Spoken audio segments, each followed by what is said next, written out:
Hey everybody, it's Jeff Antoniuk. Welcome to Digging Deeper Jazz. Well, today I want to show you a lesson that I got from Charlie Parker. A lot of people don't know this. I studied with Charlie Parker.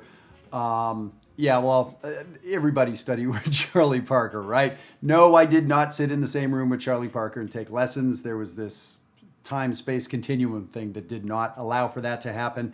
But I tell you what, we can study with our heroes at a pretty deep level. Now, what I'm talking about is if you look at some Charlie Parker solos, there's a great book called the Charlie Parker Omni Book. In the early 80s, when I was learning how to play jazz, I had it. I still have a copy over there. It looks terrible.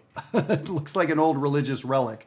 I used it so much. Now, in that are a whole pile of Charlie Parker's transcriptions. Now, if you flip through the pages of that, you will see things recurring over and over again. That tells you that Charlie Parker valued this idea, this shape, this lick, this whatever. That is something that he practiced a lot or that came out subconsciously, kind of doesn't matter. That was a Charlie Parker-ism, right? Your favorite actors, your favorite writers, your favorite comedians have these things that they do over and over again. It's not a bad thing. That is who they are. There are comedians that just do political stuff, right? And you are attracted or not attracted because of that. Okay, so you can study with Charlie Parker without speaking to Charlie Parker. Now, here is one of those examples. On the sheet, you can see, this is all we're talking about today, is a chromatic approach to a seventh chord. So in item number 1, a chromatic approach to a minor 7.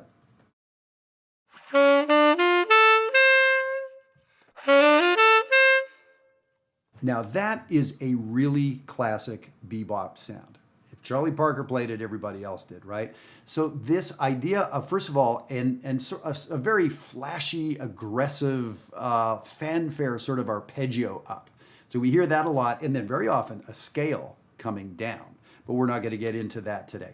So this idea of the arpeggio, chord tones. So now, speaking of things that recur, if you've heard any of my Digging Deeper videos, if you've studied with me, if you happen to be at Maryland Summer Jazz over the last 2 weeks, you heard about chord tones from me. Yeah, that's a thing that Jeff values. Well, where did I get that from? Charlie Parker. He values that too. So this arpeggio, and then this nice chromatic approach, this very often wrong note that starts the lick. A chromatic approach, a tension note. So when you look at the example on the sheet, we see a D minor 7 arpeggio, D, F, A, C, but what comes first? A C sharp. We could argue that's a wrong note in D minor 7. We want that. We want that tension. So that's the sound of this thing.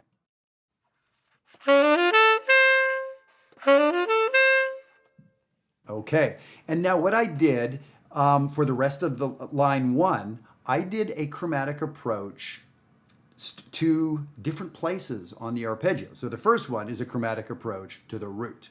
We see Charlie Parker do that a ton. We also see him do a chromatic approach to the third. So now his arpeggio sort of moves up a bit. So now it's a chromatic approach, third, 5, 7, 9. We hear Bird doing that plenty.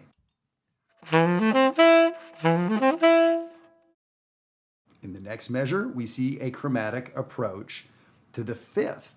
So now the arpeggio is 5, 7, 9, up to the 11. We see that some. We definitely see the first measure or two more often. But we do see the third measure, and we see him do the fourth measure, a chromatic approach to the seventh. And now the arpeggio is now 7, 9, 11, 13. We see him do that, definitely. So what I think is he loves that shape. And wherever it falls in the chord is kind of okay with him. Although very often it was approaching the root and the third. So now item number 1 isn't something that you would play all in a row. It'd be an interesting, cool thing to do. That's not how Charlie Parker played it. Those are 4 different examples. So the question is always, what do I do now? That's where I want these videos to be different than a lot of other videos. To show you a cool lick, a splashy lick, or a simple lick like this, all well and good. But until you know what to do with it, that's kind of useless information, right? So what I want you to do with it is use it in context. So now we would ask ourselves, in Charlie Parker land, where do we see a minor chord very often? Well, very often an 8-2-5-1 progression. So what about if we make this a 2-5-1 progression? D minor, G7, C major, C major. So what I'm going to do is I'm going to loop that and use just item number 1.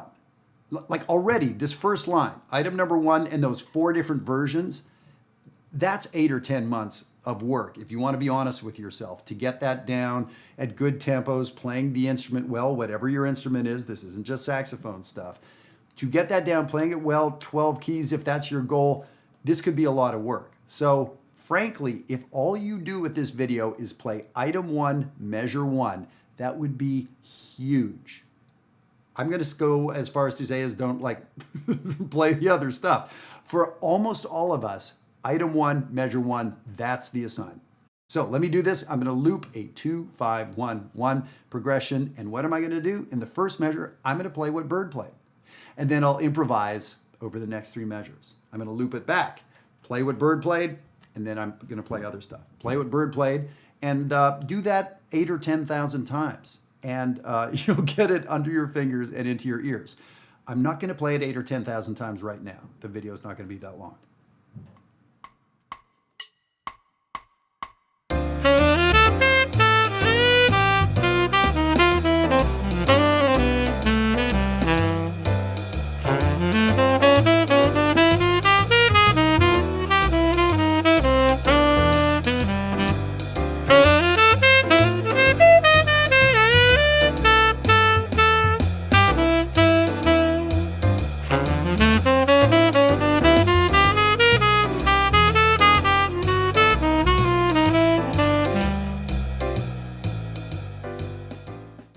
That is not only a great lick, a great shape that Charlie Parker brought into all the bebop community and everybody since, that we all have to learn, but a great way to practice stuff. Really, really dig a deeper hole. That is why we're called Digging Deeper here, right? So even though you have 12 measures of material here, and we're going to go through the rest of it kind of quickly, even though you have those 12 measures, I want you to pick one and really get some ownership with that. And now I want to talk about Jazzwire just for a second, only because I'm really excited about what's been going on in the 3 communities there.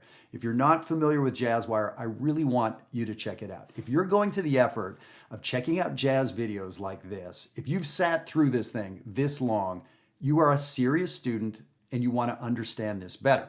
Understanding is great, but you want to be playing better. I mean, if you're just interested in expanding your mind, this is good. Go no further. If you want to play your instrument better, this is not going to do it. And I promise you, the next video is not going to do it either. It's not an information shortage you have. It's a problem with how do we fit this stuff into our playing? Where do we get the energy to do it again tomorrow and the day after and the day after? Where do we get the support? So that is what Jazzwire is all about. Yes, there's all sorts of great information there, but the 3 communities that you get to work inside. So I really want you to check it out. Go to Jazzwire, and if you use the code DIGGINGSPRING, you'll get $50 off your registration fee. So I want you to be there. It's a subscription website. Yes, it costs money, but if you want to get serious about this, that's the way to go. And it's not going to break the bank. It's not that kind of money. So I really want to see you at Jazzwire. We had, I think, 8 or 10 people sign up last week, and they are already blasting away inside. So I want you to be one of those people. Okay, so here's what I'm going to do now. I'm going to go on to item number 2 on the sheet. And what you see is I'm using the same reasoning as Charlie Parker did with a dominant chord now, a chromatic approach to a dominant 7. Chromatic approach, then 1-3-5 flat 7. And again, the chromatic approach note is very often a quote-unquote wrong note. It doesn't belong in the chord. We want that. We want that tension release. And so the first one is this.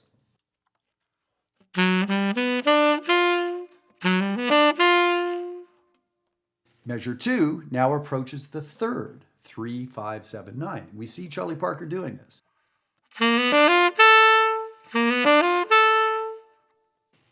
And the next 2 items, he's approaching the 5th and then approaching the 7th. And now we do see those. It's not as common. He very often approaches the root, approaches the 3rd. But we can just sort of take that idea a little further and see how it sounds, see if we like it. But the bottom line is I've seen Charlie Parker do every one of these variations. He's thinking about the shape, I think, much more than he's thinking about which exact note. So this shape is what I want you to get to be playing. So now if I do that example of looping, now if I have my 2, 5, 1, 1 progression, but now what I'm going to do is improvise over the 2 chord because I'm doing a different exercise now.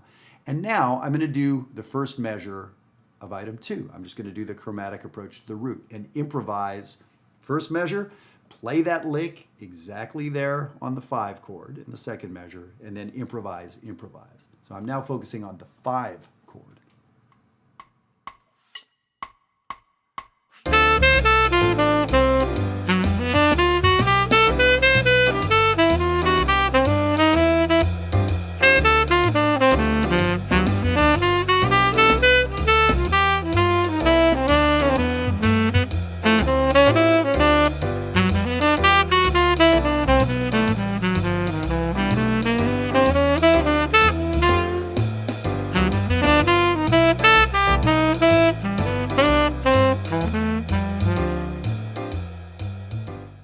So a bunch of that shape, that time in the second measure of the loop that I was doing.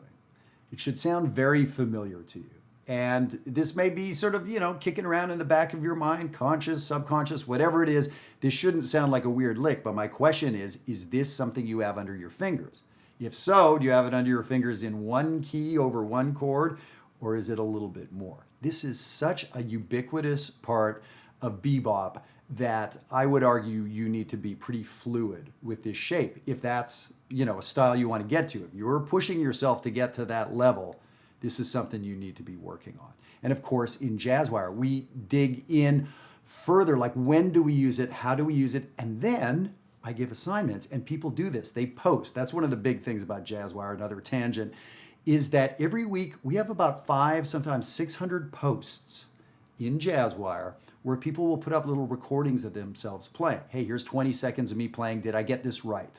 How's my articulation? How was the tone? Did I start the way you wanted me to? Did I accent that note correctly? That's the kind of stuff we're doing. That is how you get better. Okay, the last bit on the page, as we see, Charlie Parker would also approach a major 7 chord, half-step approach to a major 7 chord. So again, the 4 measures that we see inside item number 3. The first measure, he's approaching the root, B to C. In the second measure, we see him approaching the third, D sharp E. Yeah, over a C major 7 chord, he's playing a D sharp. It's a great tension going to the E chord. In the third measure, we see F sharp G. And yes, he's arpeggiating up higher into the chord, G, B, D, F. We see Charlie Parker do that. And then the fourth item, he's approaching the 7th. And so we see that less often because the chord tones that he's going up are 11ths and 13ths and things like that. But now here's the thing that you'll notice is this shape starts repeating itself. There's some of the D minor notes that are actually the exact same as G7 notes, or C7 notes are the same. So when you start getting this language in your ear, under your fingers, it starts coming out naturally. We have to, like with most language, we have to force it in. When you want to learn a new word, when you want to memorize a new turn of phrase, you got to force it. It's typically not natural right out of the gate.